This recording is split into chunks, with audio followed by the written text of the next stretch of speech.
আসসালামু আলাইকুম সুপ্রিয় দর্শক শ্রোতা, তেবাড়ি হাট থেকে সবাইকে স্বাগত জানাচ্ছি। ঈদের পর তেবাড়িয়া হাটে ছাগল হাটা আপনাদের মাঝে তুলে ধরার চেষ্টা করব। তো ধৈর্য সহকারে ভিডিওটা দেখবেন এবং লাইক কমেন্ট শেয়ার করে আমাদেরকে উৎসাহ করবেন যে পরবর্তী ভিডিও আপনাদের মাঝে আনতে পারি। সো ভিডিওটা ধৈর্য সহকারে দেখুন।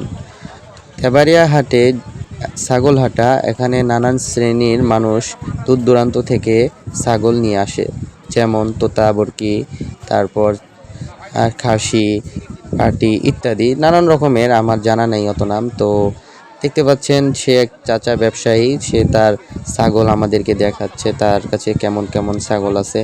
তো ভিডিওটা দেখছেন, অবশ্যই লাইক কমেন্ট শেয়ার করে পাশে থাকবেন। উৎসাহ না দিলে ভিডিও করতে ভালো লাগে না, যদিও আমার অনেক আগে থেকে ভিডিও করি শখের তোলা। তো আপনারা ভিডিও তো দেখেন কিন্তু লাইক কমেন্ট শেয়ার কিছুই করেন না, এটা খুব কষ্টজনক বিষয়। তো লাইক কমেন্ট শেয়ার করে পাশে থাকবেন। তো পরবর্তী ভিডিওতে আবার দেখা হবে। আসসালামু আলাইকুম।